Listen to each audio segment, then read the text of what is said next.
the two of us. Good. I have been given a nice long list. Well, not a long list of questions, but I have a long list of questions in my head.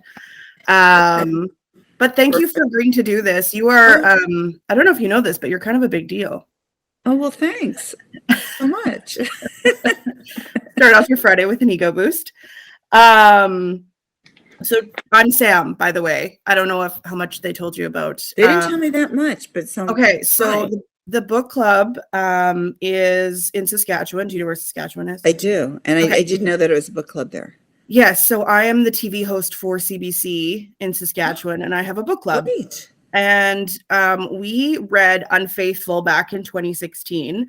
And I remember them being like, that's where you want to start with Alice Hoffman? We're just going to start kind of in the middle. And I was like, this is where we're starting. It was really fun. But in October every year, I pick something witchy or spooky. Last year, we did a Stephen King novel. I probably won't do that again because I don't like horror. Yeah. But one of my friends and old producers is a huge fan of yours and of Practical Magic. And she'd been harping on me for years. Like, I can't believe you haven't read this. You haven't seen the movie. And I was like, okay, we're going to do it. We're going to do it in October. So I finished the book and the movie yesterday. So it is very, very fresh in my mind. Okay. So I guess I'm going to ask you questions you've probably answered 1,000 times, but I know that there's going to be people that are new to you and to the book. So we're just going to act like you haven't answered these 1,000 times. That sounds good. So where did the Owens family come from for you? You know, it really began with the title. I have lists of titles, and about 26 or however many years ago, I had these lists of titles, and there was one, Practical Magic, and I'm like, this is a book. I don't know what the book is, but this is a book. And I just started writing, and I was actually writing in a garden shed out in Cape Cod, and they just basically appeared. So it was just complete good luck for me to have them just appear. So who appeared first? Where did you start?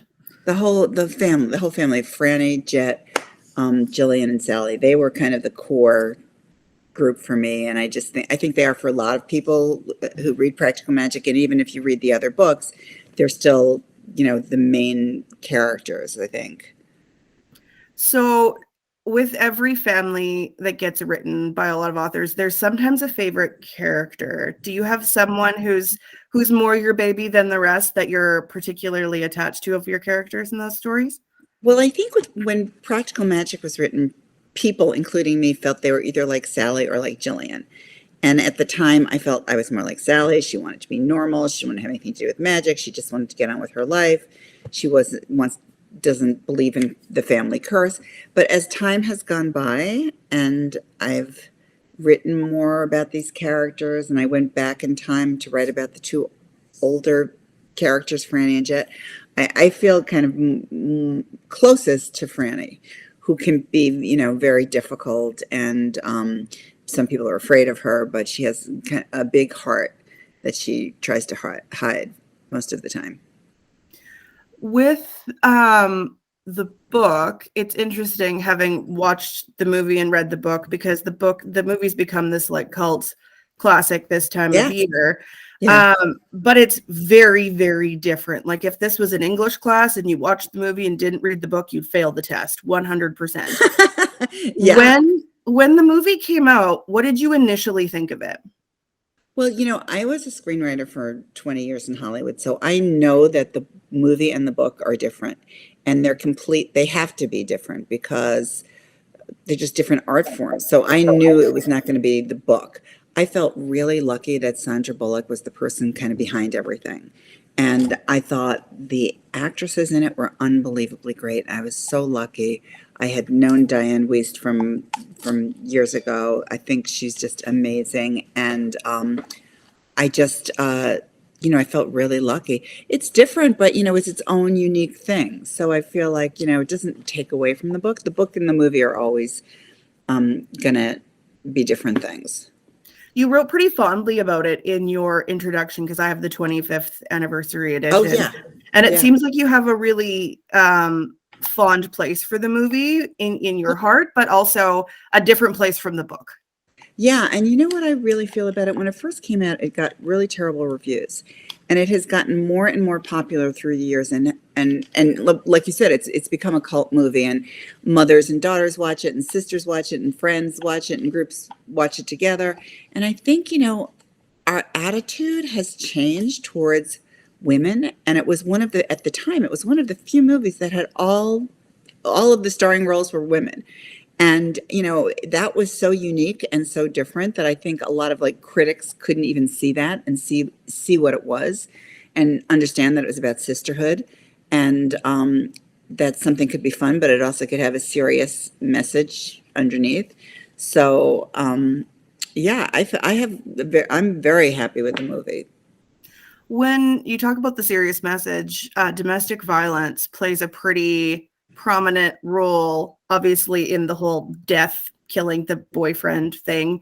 Yeah. But at the time in the 90s, the way we would have looked at the story when that came out versus the conversation we have around domestic violence now is Yeah. so different. And the story, it aged so well. There's a lot of things from the 90s that have not aged well, but Right. the story still really holds up. When you were writing that, where did you draw the story from?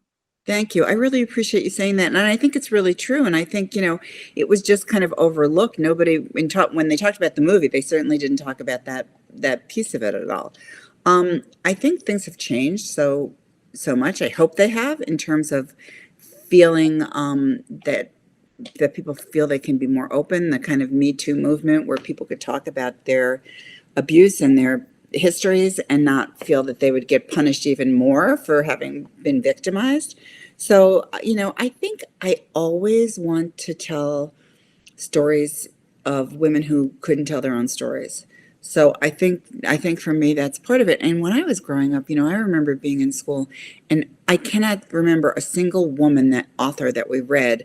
And I remember the first one that I read in school was Anne Frank's diary. That was the first time I heard like a young girl's voice, and I think things have so radically changed. There's so many women writing, and it's just kind of a different attitude. I still feel like what women write about is kind of devalued, that sisterhood, friendship, mothers and daughters, all of the very complex relationships that I think are so important, and the stories of women who just were not able to tell their own stories for whatever reason.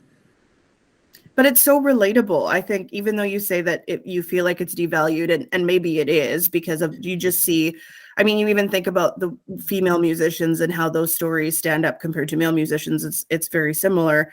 But it's Yeah. very relatable for people. And when you say people were trying to decide if they were Jillian or a Sally, that's why it's relatable, right? I think so. I mean, so many people feel that they know these characters, and they feel very much the way these characters do. So I think I always felt, as a reader, that's kind of the best thing, when you feel this kinship with the characters. So why witches?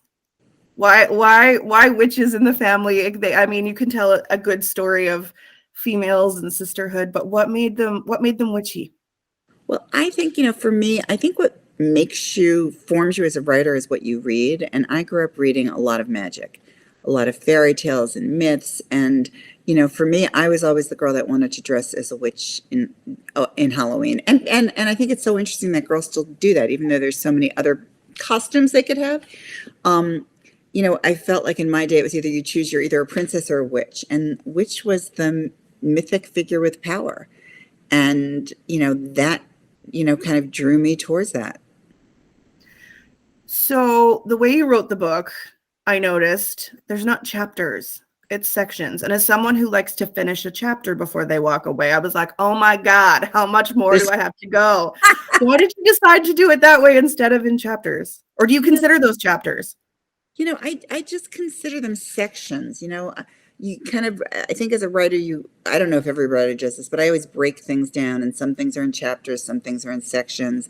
I'm just working on something now that I thought had chapters. You're going to hate this, but it has two sections, two big sections, because it's kind of like And a that's it? before and after. Like just Sorry. two sections Two solid? sections. You'll have to use a bookmark. I know that feeling of wanting to finish the chapter, but you're just gonna have to sit down and read the whole book at one time.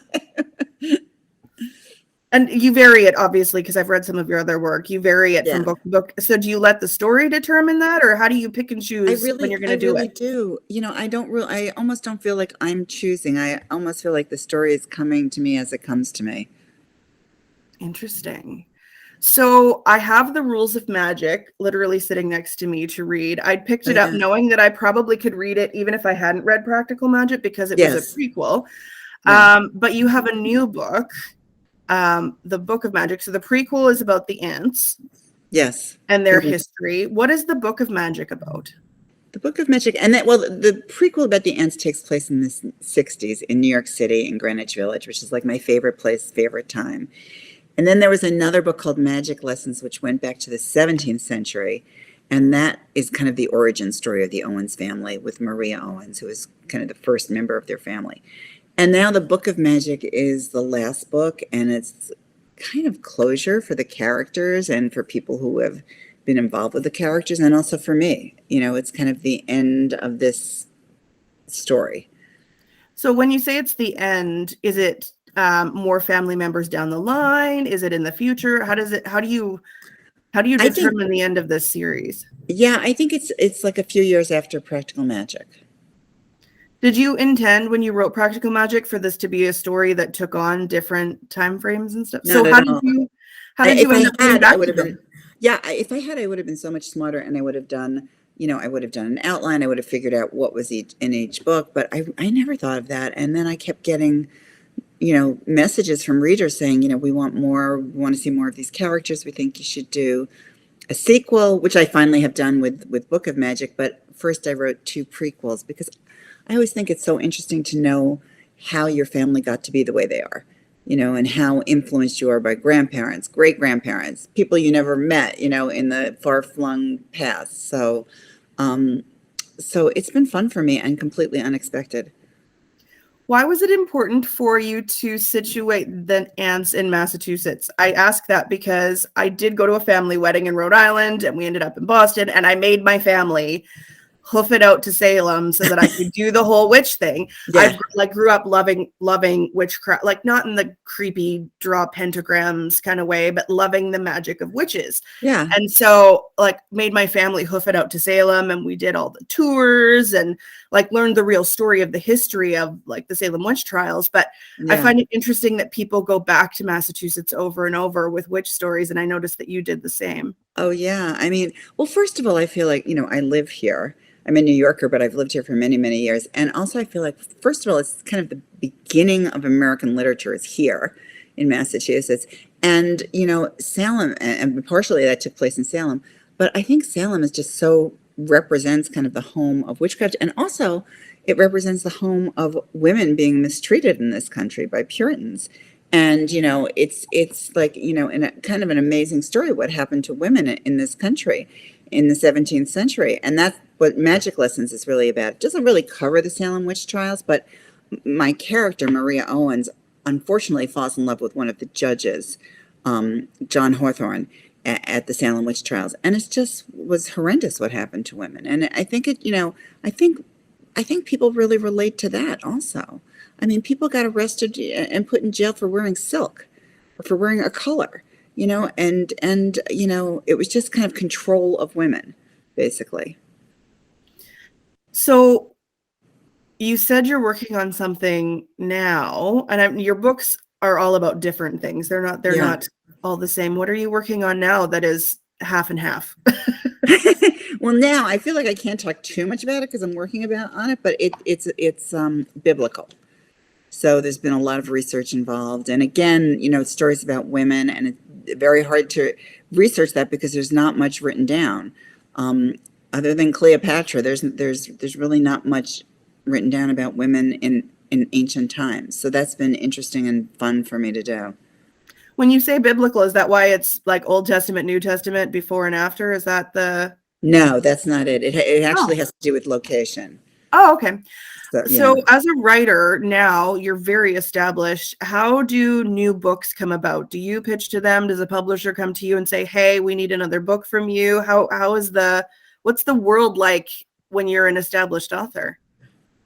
It's probably different for everyone, but I have been really lucky with the people that I've worked with, and I've worked with the same editor, Mary Surucci, for I think it's like 5 or 6 books. I can't remember exactly. So, and I have a great agent. So usually I talk to them about, I have an idea, this is the idea, and then, we talk about what it could be, and then I go off and write it. When you go off and write it, how long does it take you to put a book together? That's kind of hard. Some books, like I wrote a book called The Dove Keepers, which was a book in ancient Judea. That took like 5 years. That was a huge amount of research. It's hard for me to say because I do research on a book and then I'm writing on another book and then it's years, but it's, I kind of leave it alone for a while. So usually I would say about 2 years. Do you let other people read what you're working on? I do sometimes, but not too many because I feel like, this is true for a lot of writers is that you have to really be careful of who you choose to read your early work. Because I think at the very beginning, what you mostly want to hear is, this is great, keep going, because it's so easy to just throw it out. But I think, you have to trust the person that they don't have like their own agenda, that they're really reading it for you and trying to give you advice that helps you write your book, not the book that they would imagine. So I think you have to be careful about, who you trust and who you give your work to. Do you read what people say about you or your work? I tend to not read reviews. I am in touch with people, on social media. So, I don't know what to say about that. It can be dangerous to read too much because I think for a lot of people, you don't believe the good stuff and the bad stuff kind of stays inside your head. So I try to avoid that. I have a coworker who tells me all the time, it's never as good as you think it is, and it's never as bad as you think it is. Probably true. Yeah. So I'm trying to think of,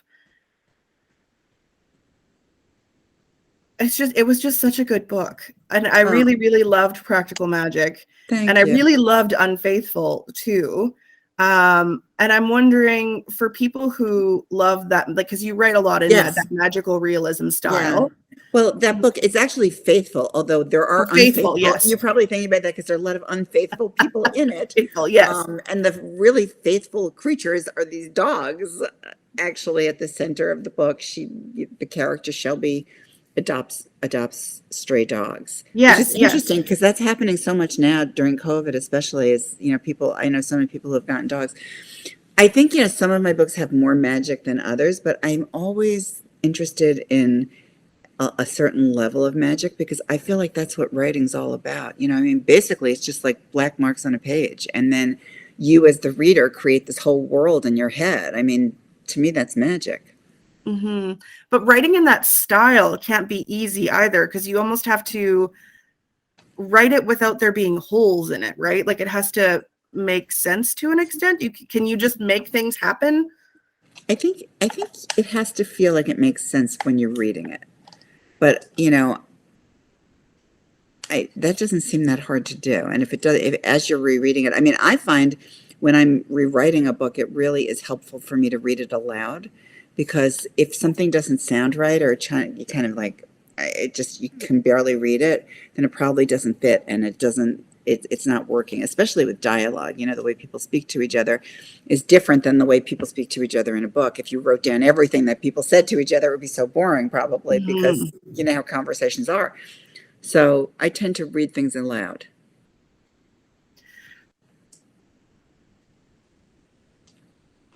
What are you reading right now? Well, when I'm writing, I'm not reading because I just don't want to get anyone else's voice in my head or, it's just too easy to have that happen. But the book that I read this year that I really loved was Matt Haig's The Midnight Library. Have you read that?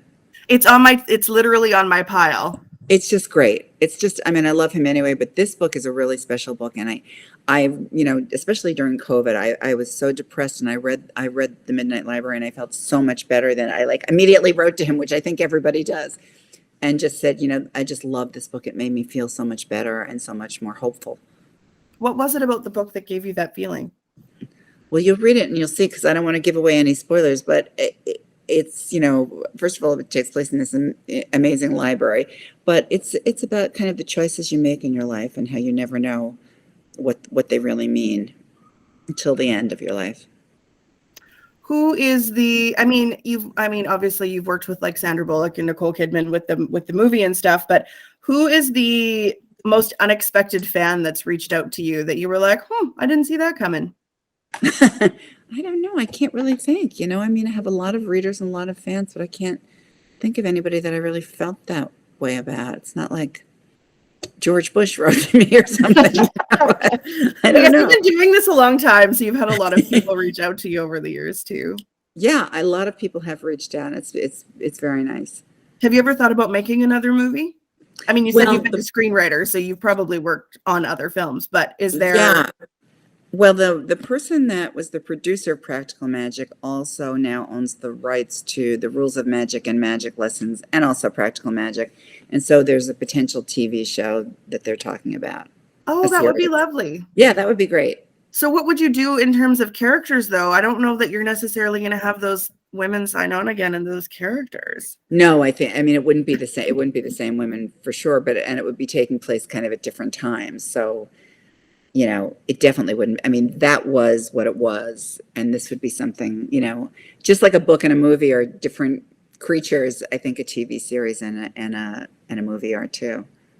Because you said you don't read while you're writing, but have you read other witch-based stories like Deborah Harkness's stuff or anything like that? Or do you try not to conflate the witchy worlds? Yeah, I really haven't. I read a lot about magic as a kid. But I really haven't. I just feel like I prefer to write it. That's I've heard good things, but I haven't read it. It is the month of Halloween. What's your favorite Halloween movie? Practical Magic. Okay, if you didn't have to pick, if you couldn't pick Practical Magic, what's your favorite Halloween movie? I don't have a second runner-up. That's it for me. Do you watch it? Do you watch it ever? I have watched it. I have watched it. I don't watch it on a regular basis, but I definitely have watched it.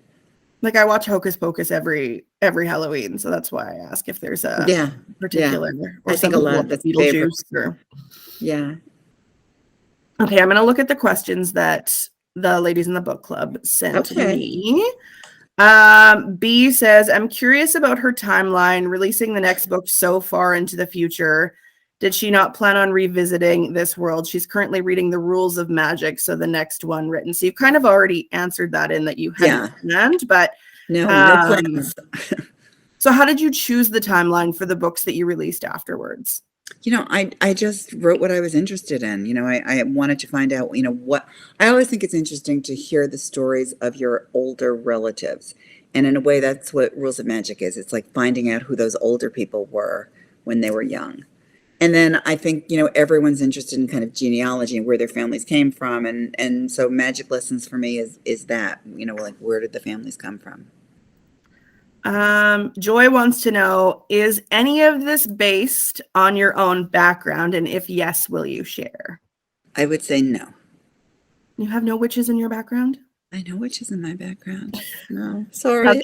Not that you know of anyways. Not that I know of, yeah. Paula would like to know, what is the most magical thing that's ever happened to you?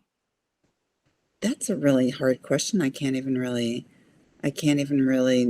think of an answer for that.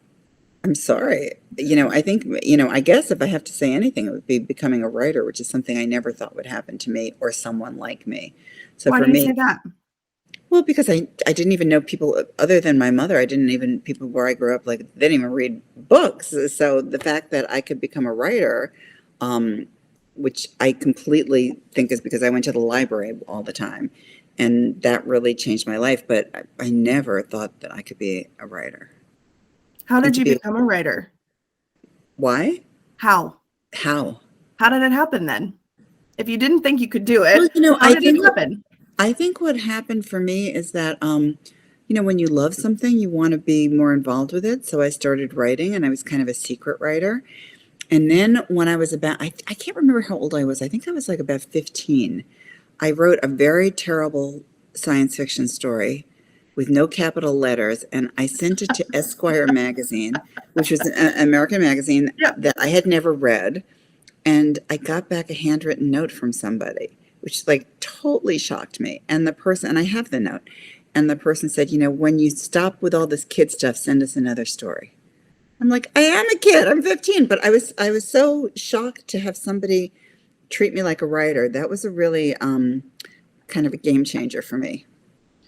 And I when never did sent him you? another story though. No, never again. No, You know who that you should send that person a letter now if you still I have their don't name. even know if they're alive. It was a long time ago, but I don't know. So the first book you ever wrote, Hmm. how did that come to fruition then? That was a completely weird thing. I was in graduate school and I was writing, and I had a great professor who also really changed my life. He sent a story of mine to a friend of his in Manhattan. He published it in City College's magazine. I mean, just a little story. And then I got a letter from a really big editor in New York named Ted Solotaroff, and he said, "Do you have a novel?" And I wrote back. We used we wrote letters back then. Yeah. I wrote back and said, "Yes, I do." And I started writing really fast.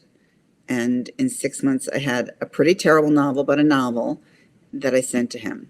And he worked on it with me for about a year. And in the long run, he didn't take it, but he sent me to my agent. And then it was published in Manhattan by Farrar, Straus and Giroux. And I never expected that to happen. But So it was almost like having a good mentor made a big difference for you. yeah, absolutely. Huge difference.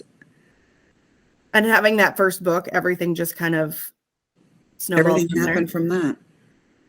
That's incredible. Yeah, I know. It's luck. It's magic. There's your magic. Right. If you weren't an author, what would you do?